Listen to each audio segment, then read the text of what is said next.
Sir ఇక మన మహిళా చైర్పర్సన్ గజ్జల లక్ష్మి గారి మాటలను ఒకసారి ఆమె గురించి ఒకసారి మాట్లాడదాం సార్. అంటే కాదంబరి జత్వాని గురించి ఆమె రియాక్ట్ అయిన పద్ధతి, గతంలో అనురాధ గారు టీడీపీ నేత అనురాధ గారి పైన ఆమె చేసిన వ్యాఖ్యలు అంటే ఆమె మహిళా చైర్పర్సన్‌గా ఆ పదవికే కాస్త తగ్గుముఖం పట్టేటట్టుగా ఉన్నాయి ఆమె మాటలు.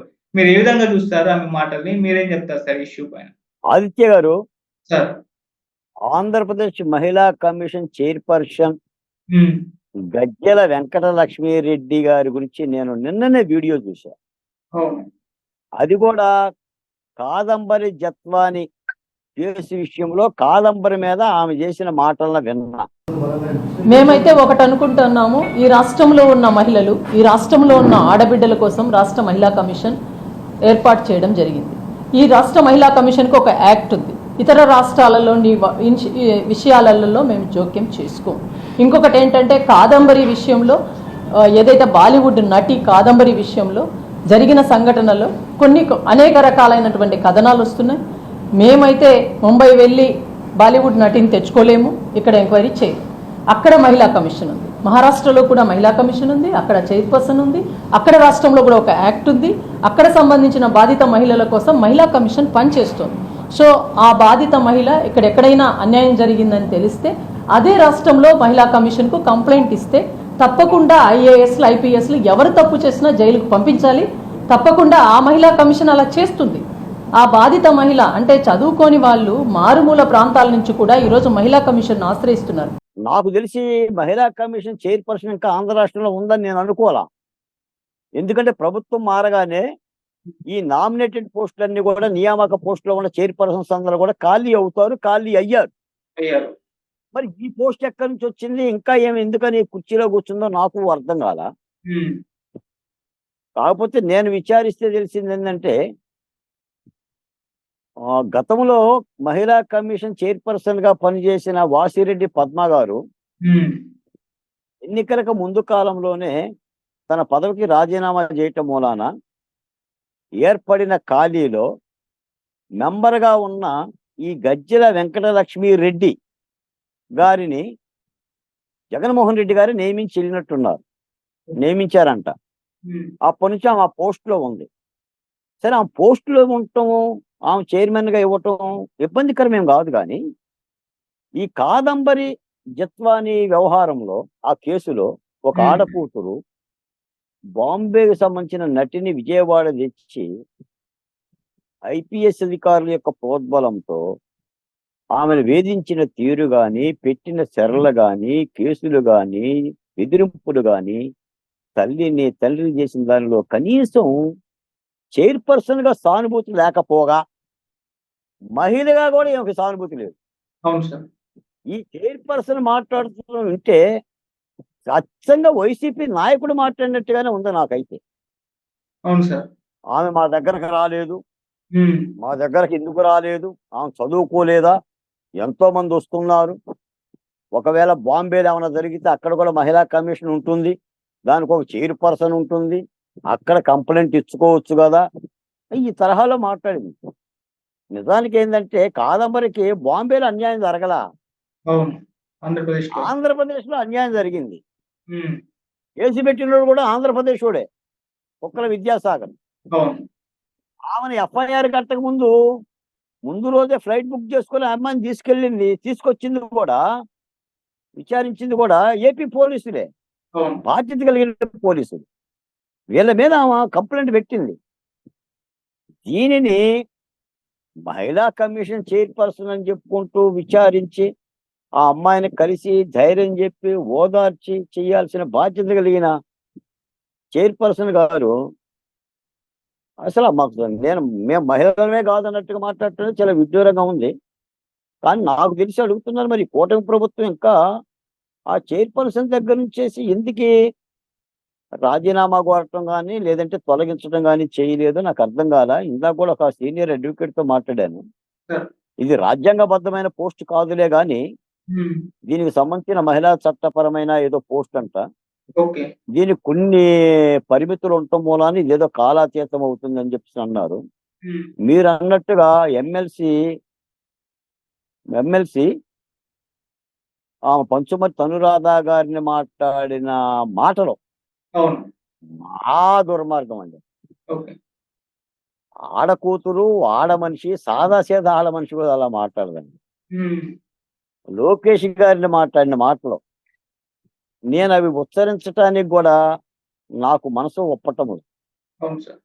అంటే మహిళా కమిషన్ చైర్పర్సన్ పోస్ట్ లో ఆమె రాజకీయాలు మాట్లాడింది. అవును. తర్వాత కూడా ఎన్నికలు అయిన తర్వాత కూడా ఈవీఎంల ద్వారానే కూటమి ప్రభుత్వం గెలిచిందని కూడా ఆరోపించారంట హ్మ్. చైర్పర్సన్ గా ఉండి. ఓకే. మరి రాజకీయాలతో చైర్పర్సన్ గా ఉన్నప్పుడు ఏం సంబంధం అండి? చైర్పర్సన్ అంటే మహిళలకు సంబంధించిన అగచాట్లు, ఆవేదనలు, వాళ్ళకి సంబంధించిన ఇబ్బందులు, వీళ్ళ దగ్గరకు వచ్చింది కానీ వీళ్ళు వెళ్ళేవి కానీ చూస్తారు.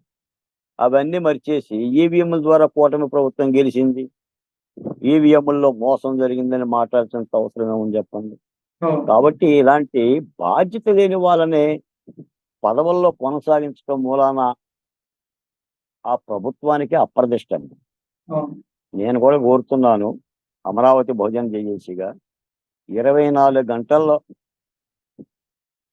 వెంకటలక్ష్మిరెడ్డి గారిని ఆ పదవి నుంచి తొలగించి మహిళా కమిషన్ గా కొత్త మనిషిని ఏర్పాటు చేసుకోండి. ఓకే. ఎందుకంటే బాధ్యత మరిచిన వాళ్ళని ఇంకా పదవుల్లోకి ఉంచి రాష్ట్రంలో ప్రజల్లో వలసపడమాకండి. ఖచ్చితంగా ప్రభుత్వం చెయ్యాలనుకుంటే చెయ్యాలనుకుంటే ఈ ఒక మార్గం ఉంటుంది, ఏదో ఒక మార్గం.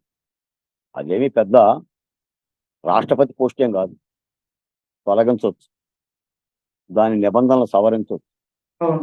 వెంటనే 24 గంటల్లో.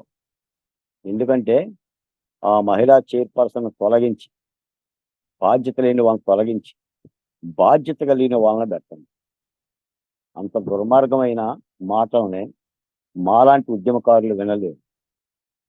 ఒక ఒక మహిళ కాదంబరి, ఊరు కాని ఊరు, రాష్ట్రం కాని రాష్ట్రం, భాష రాని ప్రాంతం, పచ్చితని, వగలాడని, వలపుల రానని, హ్మ్. పారిశ్రామికవేత్తలను లోబర్చుకుంటుందని సోషల్ మీడియాలో వైసీపీ అధికార పత్రికల్లో ట్రోల్ చేస్తున్నా కూడా ఈ ఈ కమిషన్ మాట్లాడాల. ఈ చైర్పర్సన్కి అయ్యేం కనిపించాలా, వాళ్ళకి అవును. ఏ నోటీసు ఇవ్వాలా, ఆ పోస్ట్కి ఎలా అర్హురాలు అవుతుంది?